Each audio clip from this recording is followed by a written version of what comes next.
Bom dia, pessoal, tudo bem com vocês? Hoje nós vamos para mais uma aula aqui de Direito Administrativo, certo?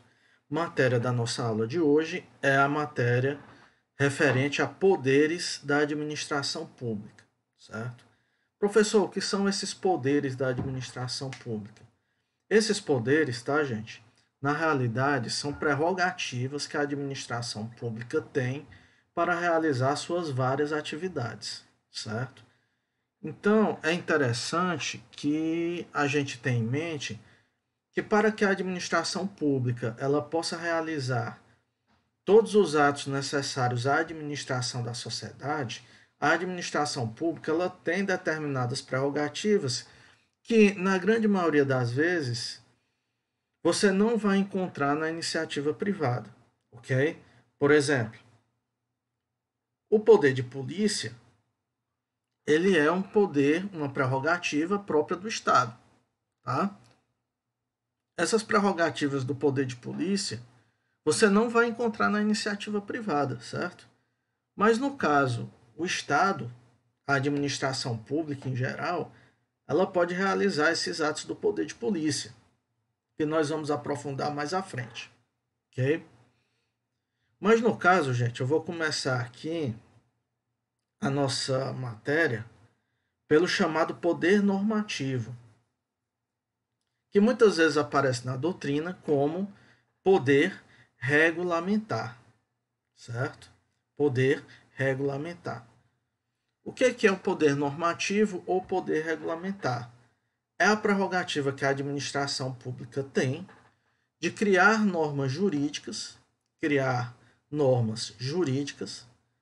para regulamentar determinadas atividades que vão ser realizadas tanto pelo próprio poder público como também por entidades privadas. Professor, não estou entendendo. Tudo bem, vamos aqui para um exemplo. Imagine que eu, professor, eu quero abrir um colégio, certo? Eu quero criar um colégio, quero abrir um colégio. Então, o que é que acontece? Para eu fazer isso, existem várias regulamentações do poder público que eu vou ter que obedecer, certo? Por exemplo, questões de iluminação, questões de higiene, certo? E muitas outras coisas que, por exemplo, no momento que eu colocar esse colégio, eu vou ter que obedecer essas questões de higiene, de iluminação, biblioteca e etc. Ah, professor, eu sou médico, eu quero abrir uma clínica. Existe também uma regulamentação para fazer isso, certo? Então, se você vai abrir uma clínica, você tem que obedecer a várias questões aí referentes à higiene, o cuidado dos equipamentos, treinamento de funcionários, etc. Certo?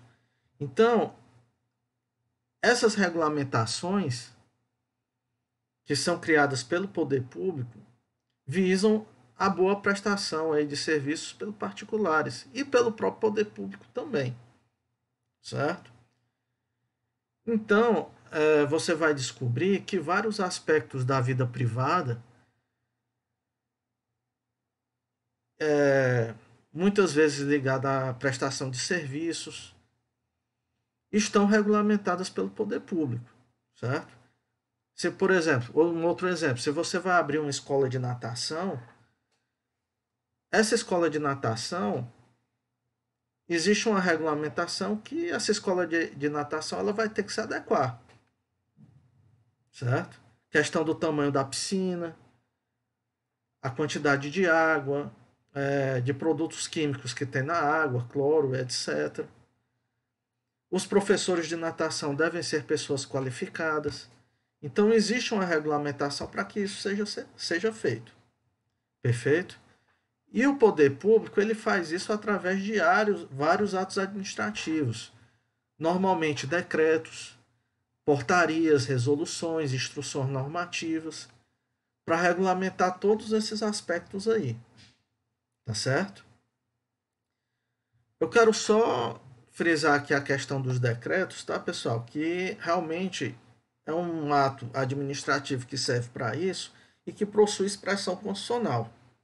Okay?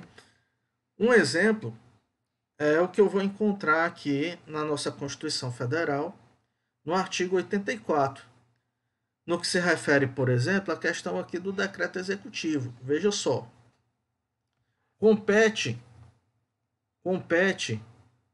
a, privativamente ao presidente da República, veja só, sancionar, promulgar e fazer publicar as leis, bem como expedir decretos e regulamentos para sua fiel execução.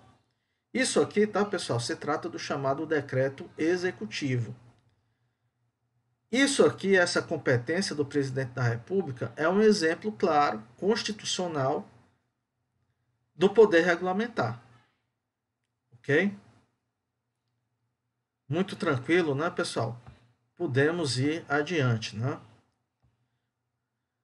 Visto o poder normativo, esse poder regulamentar, nós podemos passar aqui para o chamado poder disciplinar. Professor, o que é o poder disciplinar? O poder disciplinar, ele é uma prerrogativa que a administração pública tem de fiscalizar, disciplinar, instruir, basicamente, como também punir seus próprios servidores públicos, certo? Então, o que é que acontece? Existe aí uma quantidade enorme de servidores públicos que trabalham nos quadros do Estado. E esse poder disciplinar, ele serve justamente para que possa se dar um treinamento para esses servidores públicos. A possibilidade de dar treinamento a esses servidores públicos. Como também, se for o caso seja cometida aí uma falta de disciplinar, esse poder disciplinar ele também envolve aí uma possível sanção administrativa. Ok? Muito tranquilo, tá, gente? Posteriormente, nós podemos passar aqui para o chamado poder hierárquico, certo? O chamado poder hierárquico. Também um poder muito tranquilo, tá, pessoal? De se estudar. Poder muito tranquilo de se estudar. Que quer dizer o seguinte, a nossa administração pública, ela foi formada de forma vertical. Podemos chamar que a nossa administração pública, ela tem uma estrutura hierarquizada. Como assim? Quando você for olhar a estrutura da administração pública, o que é que vai acontecer? Você vai encontrar sempre um órgão público superior e um órgão público inferior. Você sempre vai encontrar um servidor público superior e um servidor público que é subalterno a ele. Certo? Então, dentro dessa estrutura, certo? Há uma questão aí de hierarquia. Em alguns exemplos, eu posso dizer que ela é muito expressiva, como, por exemplo, você pode pegar a administração pública militar. A estrutura do aparato militar do Estado. A hierarquia ela é um dos pontos básicos dessa organização. Certo? Principalmente quando a gente fala de patentes. Né? Você vê, o general, né, ele tem uma superioridade hierárquica em relação aos outros. E assim ele tem competências diferentes, tem remuneração diferente. Então a gente pode dizer que essa ideia de hierarquia ela está presente em vários aspectos da administração pública. Em alguns locais isso é mais evidenciado, como por exemplo em relação à administração pública militar, e em outros locais nem tanto. Tá? Um exemplo que eu quero trazer à tona aqui para vocês, por exemplo, é a questão do poder judiciário. O nosso poder judiciário, tá, gente, ele também foi organizado numa estrutura vertical. Certo? Você tem lá em cima o Supremo Tribunal Federal,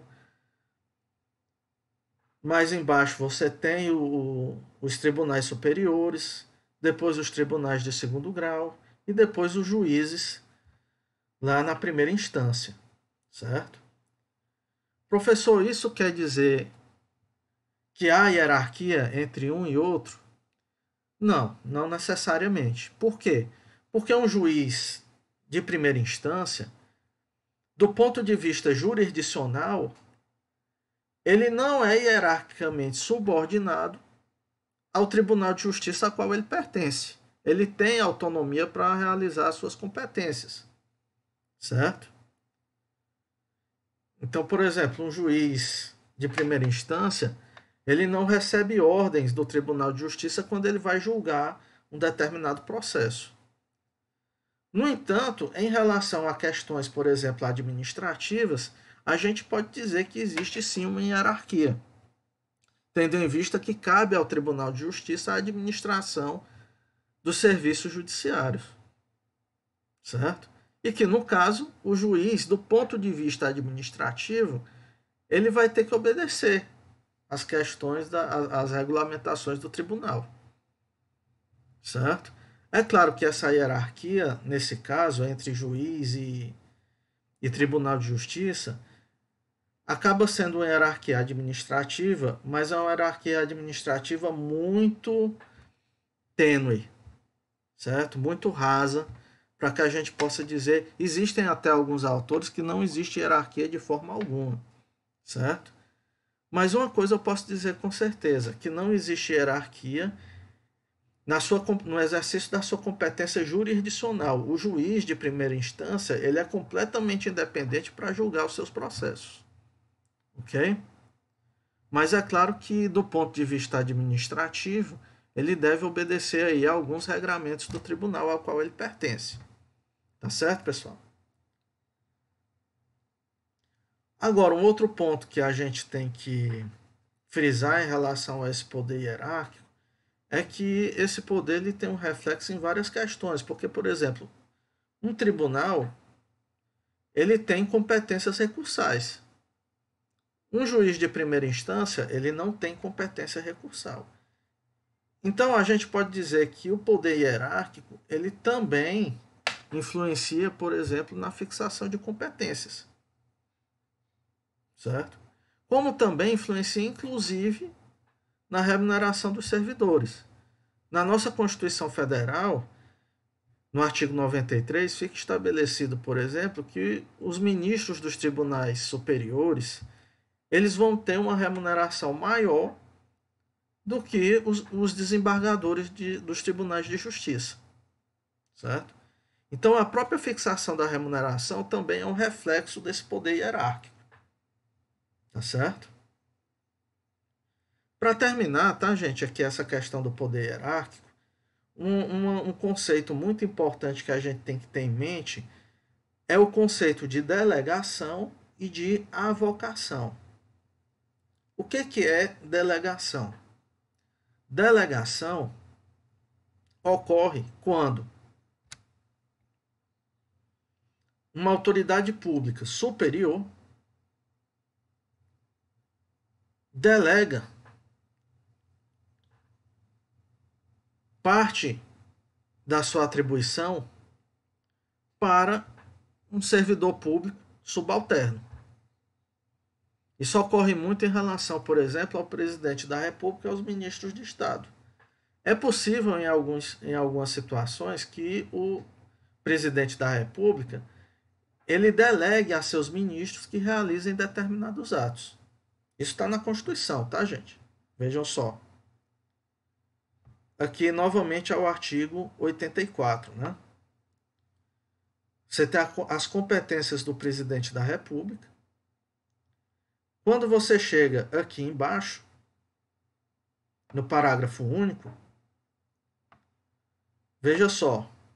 O presidente da República poderá delegar as atribuições mencionadas nos incisos 6, 12 e 25, primeira parte, aos ministros de Estado, ao Procurador-Geral da República ou ao Advogado-Geral da União, que observarão os limites traçados nas respectivas delegações.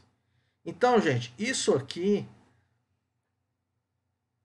é uma delegação, é um exemplo de delegação, que obviamente encontra sua base teórica no poder hierárquico. Tá certo? No entanto, tá, pessoal, a lei ela traz algumas questões que não podem ser delegadas, tá? Isso você vai encontrar aqui na lei 9, opa, na lei 9784. Anote aí no seu caderninho, lei 9784. A lei 9784 é a lei do processo administrativo federal, certo? No artigo 13, você vai encontrar, artigo 13, não podem ser objeto de delegação. Vamos lá. A edição de atos normativos, atos de caráter normativo, decisão de recursos administrativos e matérias de competência exclusiva. E matérias de competência exclusiva de órgão ou autoridade. Então vocês vejam que essas três situações aqui, elas não podem ser objeto de delegação. Não podem. Ok, pessoal? Esse artigo, tá, gente? Ele é extremamente importante, tá? Vive caindo em prova, certo? Prova da OAB, prova do ENAD, prova de concursos em geral.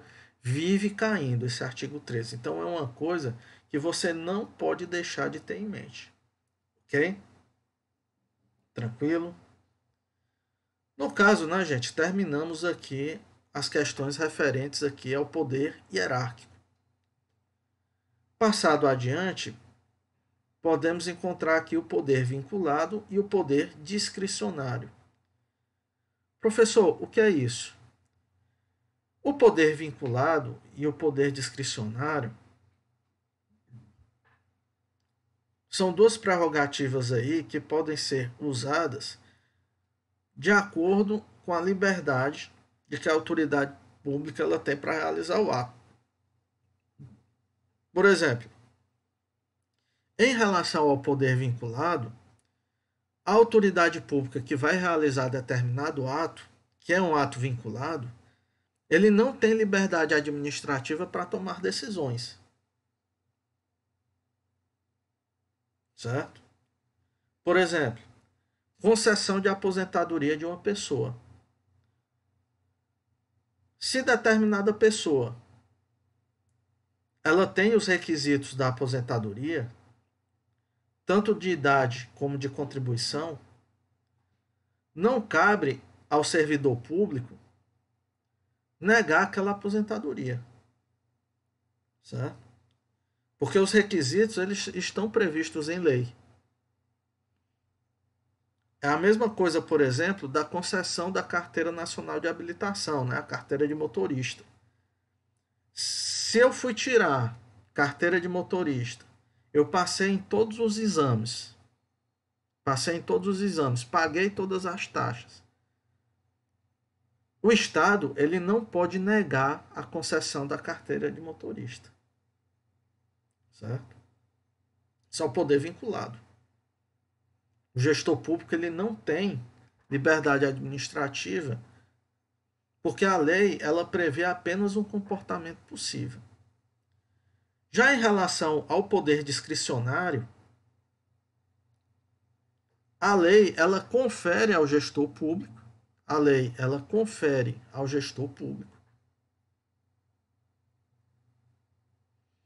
vários comportamentos possíveis dentro da regulamentação legal.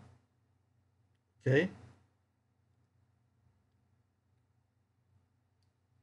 Professor, não estou entendendo essa questão do poder discricionário. Veja só, imaginemos que o Estado ele queira construir um viaduto, construir uma ponte sobre um determinado rio. O que é que acontece? Caberá ao Estado escolher o projeto da construção do viaduto e da ponte. Por quê? Porque a lei ela não diz qual é o projeto arquitetônico que deve ser usado. Caberá ao Estado escolher qual é o melhor projeto arquitetônico dentro de um juízo de conveniência e oportunidade. Um outro exemplo, se o Estado ele quer construir uma estrada, caberá ao Estado, uma autoridade pública, dentro de um juízo de conveniência e oportunidade, escolher qual é o melhor caminho que vai ser utilizado para se fazer aquela estrada. Então, isso aí eu já estou tratando de uma perspectiva aí do poder discricionário. Certo? Por quê? Porque a lei, ela estabelece ela deixa um espaço, ela estabelece vários comportamentos possíveis que pode ser praticado pela administração pública. Ok, pessoal? Tá tranquilo isso aí? Seguindo adiante, pessoal, nós temos aqui a matéria referente ao chamado poder de polícia. Esse poder, tá, gente? Ele é um poder de extrema importância, certo? Que ele deve ser muito bem trabalhado, porque existe uma casuística muito rica em relação a ele. A primeira coisa que a gente tem que estabelecer é o que é o poder de polícia. Doutrinariamente, você vai encontrar que o poder de polícia,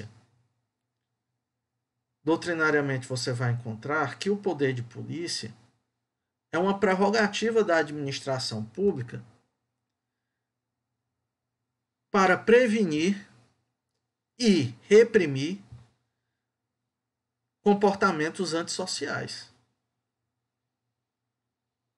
Certo? Prevenir e reprimir comportamentos antissociais. Certo? Então veja só, trata-se aí de um poder de fiscalização, de prevenção e de repressão. Certo? No entanto, embora esse seja um conceito doutrinário, você vai encontrar um conceito legal de poder de polícia lá no Código Tributário Nacional. Veja só. Indo aqui para o Código Tributário Nacional, você vai encontrar o poder de polícia aqui no artigo 78, tá? Artigo 78. Veja só. Considera-se poder de polícia atividade da administração pública que, limitando ou disciplinando direito, interesse ou liberdade, regula a prática de ato ou abstenção de fato em razão de interesse público concernente à segurança, higiene, ordem, aos costumes, à disciplina de produção e do mercado, ao exercício das atividades econômicas, dependentes de concessão ou autorização do poder público, à tranquilidade ou ao respeito à propriedade e aos direitos individuais coletivos. Basicamente, tá, pessoal? Tudo isso aqui se refere a comportamentos antissociais, considerados antissociais naquele momento. Porque, veja só a título de exemplo, razão de interesse público concernente à segurança ou à higiene. Se a gente for falar aqui um pouco de higiene, e pegando aquele exemplo anterior que foi dado aqui, digamos que professor que abre um colégio, um fiscal do estado, ele irá ao colégio para saber se o colégio está limpo. A mesma coisa acontece com as clínicas, academias, ok? Para ver se oferece condições de higiene aos usuários. Um outro exemplo, a questão da disciplina da produção e do mercado. Isso aqui, tá, gente? É muito importante, por exemplo, que um fiscal do Estado ele fiscalize as empresas privadas no que se refere ao respeito ao meio ambiente, no momento da sua produção, da sua atividade, né? Se os funcionários estão sendo pagos corretamente, certo? Então, tudo isso é fiscalizado pelo Estado. Tudo isso, tá, pessoal, é expressão do poder de polícia, ok? Expressão do poder de polícia, tá? Um exemplo aqui muito comum, certo? Questões referentes à tranquilidade pública. Aí aqui você pensa no chato do seu vizinho que está colocando o som alto às 2 horas da manhã, da madrugada. Por exemplo, você pode chamar a polícia, tá certo? Por quê? Porque isso aqui é uma violação à tranquilidade pública, certo? Então tudo isso, tá, gente, é a expressão do poder de polícia. Mas, professor, eu não estou entendendo por que que esse conceito de poder de polícia foi parar no Código Tributário Nacional. Porque, na realidade, o poder de polícia, o exercício do poder de polícia, ele pode ser remunerado através de um tributo chamado taxa. Tá? No artigo 77, a partir do artigo 77, você tem aqui as chamadas taxas, né? Que é uma espécie de tributo. E essa espécie de tributo, ela é cobrada, veja só, em caso de exercício regulado do poder de polícia, tá? Ou a utilização efetiva ou potencial de serviço público. São os casos que você pode cobrar taxa. Então, no caso, tá, pessoal, um exemplo bastante interessante é que os prédios, os condomínios, né, eles pagam taxa de incêndio. Para que é a taxa de incêndio? É para que o Estado fiscalize se naquele prédio os extintores eles estão vencidos ou não.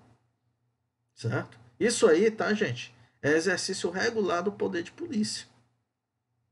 Os condomínios eles pagam taxa de incêndio. Por quê? Porque o Estado ele vai mandar um fiscal lá no no condomínio para saber se os incêndios, aliás, os extintores de incêndio estão no prazo de validade, certo? Isso acontece muito no cotidiano. Às vezes você leva o seu carro para uma vistoria no Detran, o Detran ele vai ver se aquele carro ele tem condições de trafegar com segurança. E para realizar essa vistoria, você vai pagar um valor que é a taxa, pelo exercício do poder de polícia, pelo exercício da fiscalização do seu veículo. Tá certo? Então, por isso que esse conceito ele foi parar aqui no Código Tributário Nacional. Então, um conceito realmente legal de poder de polícia você encontra aqui, no artigo 78 do Código Tributário Nacional. Ok? Perfeito? Seguindo adiante, tá, pessoal? É preciso que a gente separe aqui dois tipos de poder de polícia. A chamada polícia judiciária e a chamada polícia administrativa.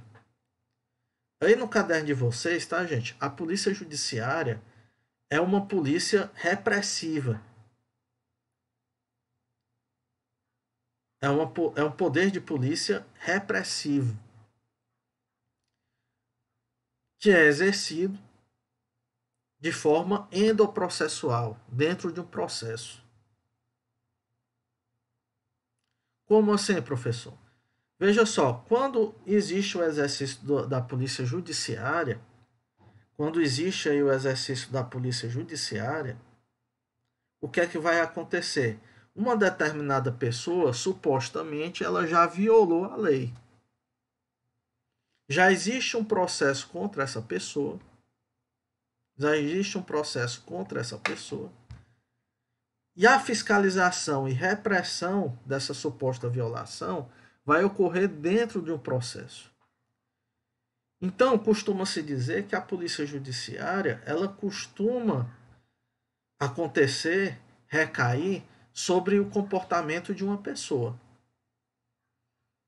que supostamente já foi realizado. Ok?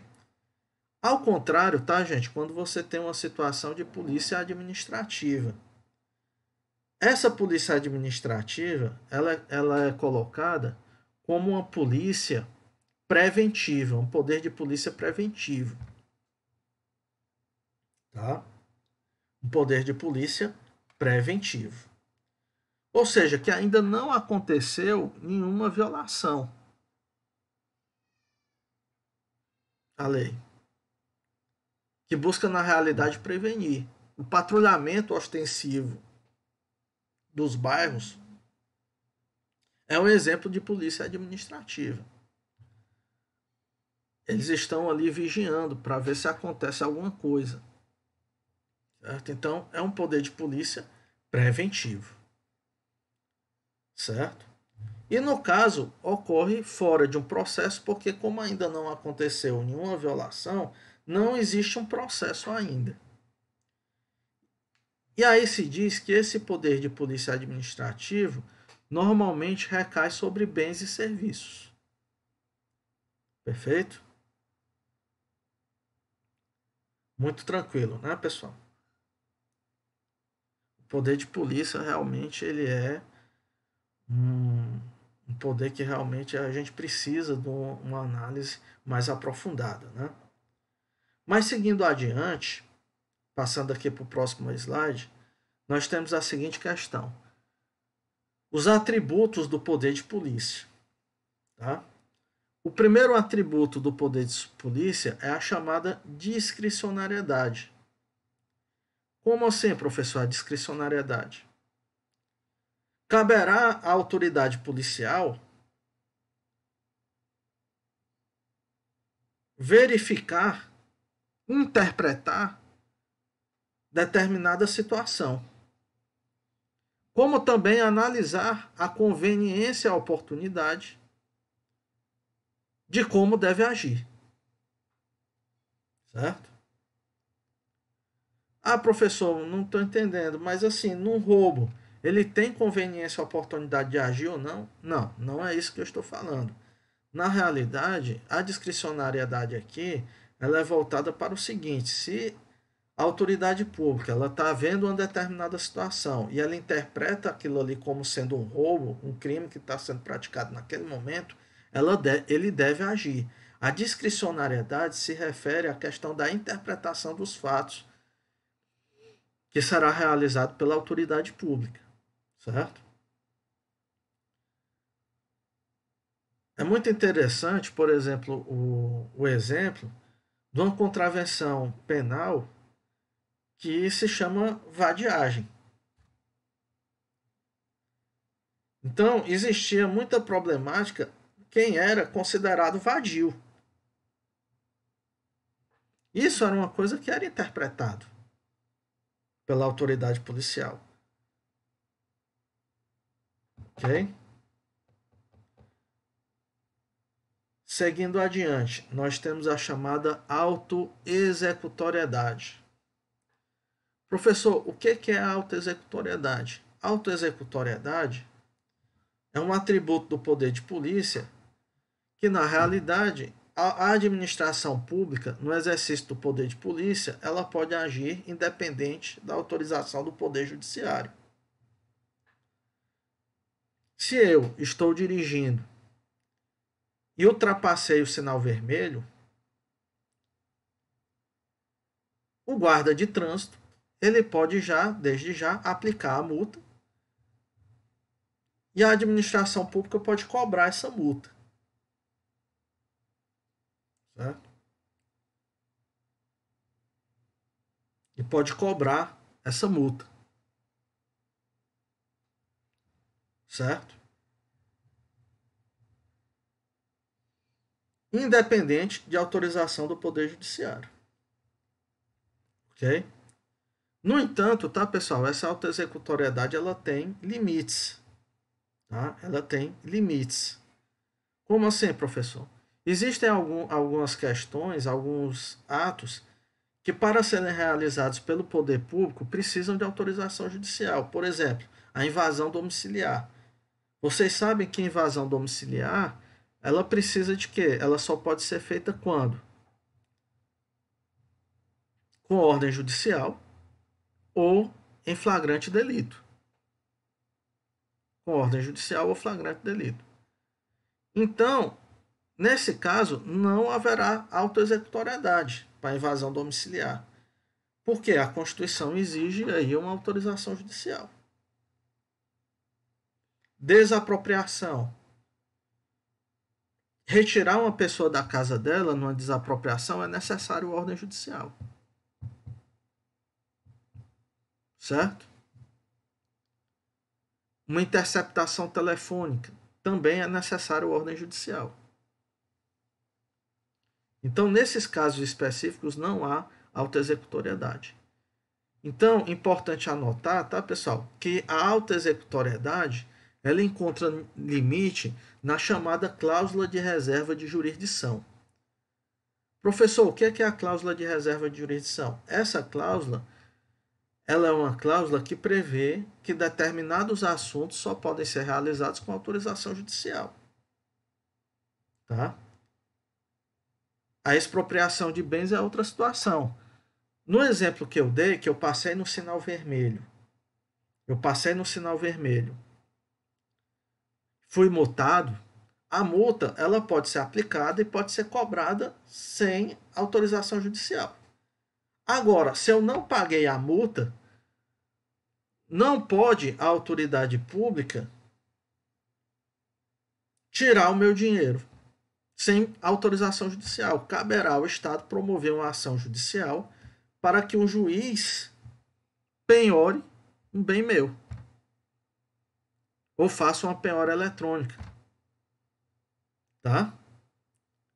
Então, nesses casos assim de expropriação, é necessário também ordem judicial. Perfeito? Só para concluir, tá, gente? A autoexecutoriedade ela é um atributo do poder de polícia, que esse poder de polícia ele pode ser realizado independente de autorização judicial. No entanto, tem alguns casos que é necessário a autorização judicial, como é o caso da invasão domiciliar, a interceptação telefônica e etc. Ok? Posteriormente, tá, pessoal, nós temos aqui a chamada exigibilidade, certo? Esse na prática, tá, gente, dá muito problema. Exigibilidade. O que é a exigibilidade? É que o poder de polícia ele só pode ser realizado quando ele seja extremamente necessário. Tá? É necessário para que ele possa ser usado realmente só quando há extrema necessidade. Um exemplo muito interessante, tá, pessoal? Um exemplo muito interessante é a apreensão de mercadorias que chegam nos aeroportos, na alfândega, certo? É muito comum acontecer, por exemplo, você viajou para os Estados Unidos e aí você fez muitas compras e trouxe aí uma quantidade absurda de mercadorias, computador, telefone celular. E aí quando chegar na alfândega, o que é que acontece? O Estado ele vai te cobrar um imposto para você importar isso aí. Certo? E aí o que é que acontece? Não vou pagar. Consequência, o Estado vai lá, a autoridade alfandegária, vai lá e apreende teus bens. Só que o que é que acontece? Já existe jurisprudência pacífica que proíbe a apreensão de mercadorias, como forma de coagir a pessoa a pagar o tributo. Certo? Isso já é pacífico na jurisprudência, tem até súmula sobre o assunto. Tá? Então, vocês vejam só que caberá à autoridade naquele momento entrar com um processo para cobrar esses valores. Mas a jurisprudência, o STF, inclusive, não admite a apreensão de mercadoria como mecanismo para coagir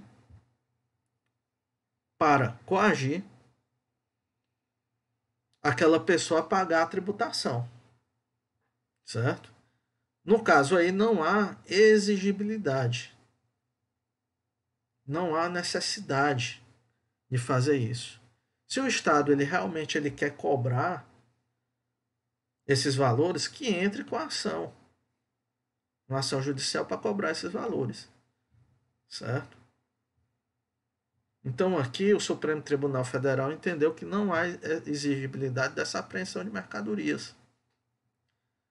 Um outro exemplo também, que isso erroneamente tem no Código de Trânsito Brasileiro, é que quando você está trafegando com um carro com licenciamento vencido. Se você parar numa blitz com licenciamento vencido, o policial que está na blitz ele vai querer apreender o seu veículo. Por quê? Porque está lá no Código de Trânsito, não é culpa do policial. Mas o que é que acontece? Essa apreensão do carro porque o licenciamento está vencido é inconstitucional. Por quê? Porque não há exigibilidade nessa medida. Não pode o Estado apreender um veículo para cobrar valores. Se o licenciamento não foi pago,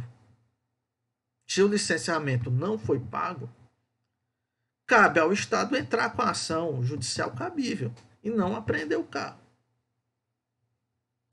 Tá certo? Então, esse dispositivo ele é muito importante. Sobre essa questão do licenciamento do veículo, existe farta jurisprudência nesse sentido. Você encontra fácil aí no âmbito do Superior Tribunal de Justiça, existem vários julgados nesse sentido. Ok? Seguindo adiante, pessoal, nós temos aqui a questão da coercibilidade.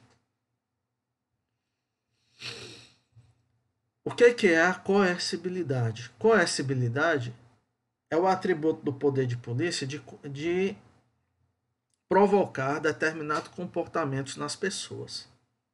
Como assim, professor? Vamos lá. Se você para numa blitz e um policial ele pede seus documentos e os documentos do carro, obviamente você vai fazer o quê? Entregar. O que é isso? Coercibilidade. Ele manda você soprar no bafômetro. Embora você possa se negar, mas normalmente o que é que a pessoa vai fazer? Vai soprar no bafômetro. Isso é coercibilidade. Perfeito? O poder de polícia ele vai provocar esse comportamento aí em você. Por fim, pessoal, terminando aqui essa questão do poder de polícia, nós temos aqui as questões dos limites do poder de polícia. Tá? A primeira situação que há uma violação a esses limites é o chamado abuso de poder. Professor, o que é o abuso de poder? Abuso de poder é uma situação em que a autoridade policial exorbita os limites que tem na lei para o exercício do poder. Ok? Por exemplo, quando a gente está falando de poder de polícia, esse poder de polícia ele é realizado dentro dos limites previstos em lei. Certo? Por exemplo, em uma abordagem policial, um policial ele pode te revistar para ver se você está armado, né? Pegar ali na sua cintura, pedir que você abra a sua bolsa para ver o que é que tem dentro da bolsa. Certo? Isso é perfeitamente permitido, um policial fazer isso aí. Tá? Agora, se o policial, no momento dessa abordagem, ele faz a revista e em seguida ele te dá um tapa, um soco, ele parte para agressão, aí já há um abuso do poder de polícia. É importante que a gente veja que no abuso do poder de polícia, o policial ele exagera. Certo? O policial ele exagera. Tá?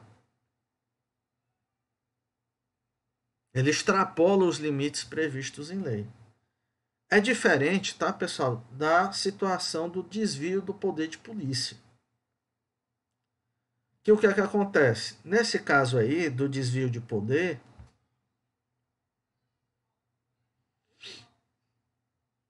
o que é que acontece? Uma autoridade pública, ela age de forma dentro dos limites previstos em lei, mas para satisfazer um interesse pessoal, tá? Por exemplo, imagine um delegado de polícia que ele abre inquérito, ele tem essa competência para abrir inquérito, mas ele abre inquérito contra uma pessoa que ele não gosta. E ele está abrindo esse inquérito simplesmente por não gostar daquela determinada pessoa. Certo? Então você tem aí um desvio de poder, que é um ato que é realizado para satisfazer um outro interesse que não é um interesse público. Tá certo? Em que ele tem a competência para realizar aquele ato é legal, no entanto, haverá um desvio de poder, ou seja, o ato ele passará a ser ilegal no momento em que aquele ato ele for realizado para satisfazer algum interesse pessoal e não um interesse público. Ok, pessoal? Então, essa é a diferença entre o chamado abuso de poder e o chamado desvio de poder. É claro que as duas situações, tá, pessoal, vão tornar o ato nulo. Certo? O ato ele será ilegal e aí ele será nulo. Ok? Para a gente terminar, tá, pessoal, essa matéria aqui referente a poder de polícia, nós temos aí um último ponto para abordar, certo? Seria interessante até anotar aí no seu caderno como observação. A questão é a seguinte: o poder de polícia, ele pode ser delegado? Ponto de interrogação. Professor, eu acho que não pode. Por quê? Porque o poder de polícia, ele é um poder exclusivo do Estado. Tá? O poder de polícia, ele é um poder exclusivo do Estado. Não pode, tá, pessoal? Uma pessoa jurídica de direito privado exercer o poder de polícia. Existe farta jurisprudência nesse sentido, tá, pessoal? Porque, infelizmente, em determinadas situações já aconteceu de sociedade de economia mista, que é uma pessoa jurídica de direito privado, está aplicando multas de trânsito. Certo? Isso não pode. Essas multas são nulas. Tá? Então, o poder de polícia, ele não pode ser delegado a entidades privadas. Não pode. Ele não pode ser realizado por entidades privadas. Ok? No entanto, pessoal, nós temos que separar aquela situação que é poder de polícia ou que às vezes são atos preparatórios do poder de polícia, ao poder de polícia. Certo? O que na realidade não é poder de polícia ainda. Ok? Um exemplo bastante interessante que também aconteceu na prática e existe jurisprudência sobre esse assunto é sobre a instalação de fotossensores nas rodovias, certo?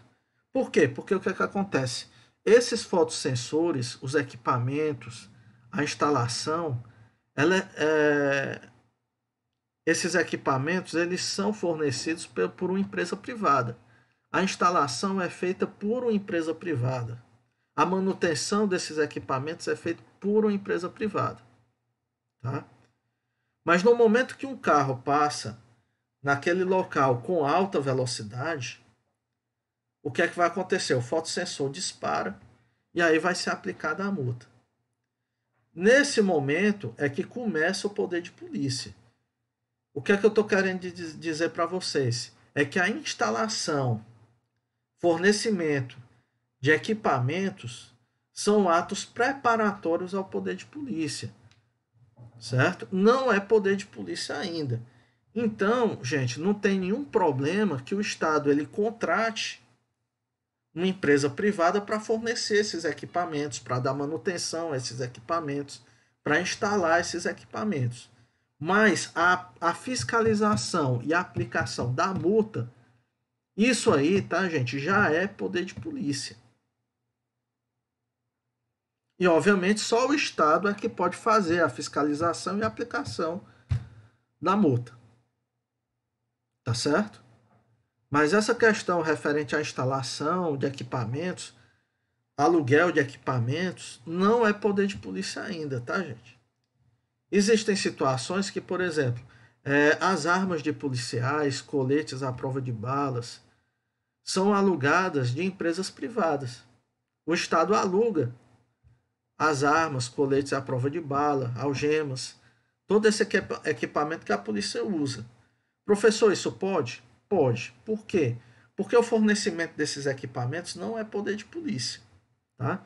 Quem vai realizar o poder de polícia são os policiais, tá? Que vão utilizar esses equipamentos. Então, o fornecimento de equipamentos também não é considerado ainda poder de polícia. Ok? Do outro lado, eu posso chamar a atenção também para uma outra situação que ocorre depois do poder de polícia. Ocorre muito, tá, pessoal, também de acontecer a seguinte situação. Um policial ele vai lá, digamos, um guarda de trânsito, ele aplica uma multa de uma pessoa que passou no sinal vermelho, ele fiscaliza, aplica a multa e o Estado faz a cobrança. Aí o que é que acontece? Aquela pessoa que foi multada não paga. O que é que acontece depois ainda? Nada impede que o Estado ele possa contratar, por exemplo, um escritório de advocacia ou uma empresa de cobrança para cobrar esses valores. A cobrança desse valor referente à aplicação da multa, tá, gente? Não é considerado poder de polícia, tá? O poder de polícia, ele está ligado a quê? A fiscalização e a aplicação da punição, certo? A cobrança daqueles valores já é uma situação que ocorre depois do poder de polícia. Então, nada impede, por exemplo, que o Estado contrate uma empresa privada para fazer essa cobrança. Tá? Então, é necessário você visualizar que quando eu estou falando do núcleo, aliás, quando eu estou falando do poder de polícia, eu tenho um núcleo aqui que é considerado poder de polícia. O que vem antes é ato preparatório, o que vem depois é ato de mero exaurimento da situação. No caso, esses atos preparatórios e esses atos que vêm depois, eles podem ser delegados. Mas o núcleo, esses atos que são considerados poder de polícia, que envolvem fiscalização e aplicação da multa, não podem ser delegados. Ok? Não podem ser realizados por pessoa jurídica de direito privado. Ok? Qualquer dúvida, tá, pessoal? A gente tira em sala de aula, ok? Espero que vocês tenham entendido. E qualquer coisa a gente se encontra aí na próxima aula. Grande abraço, hein, pessoal?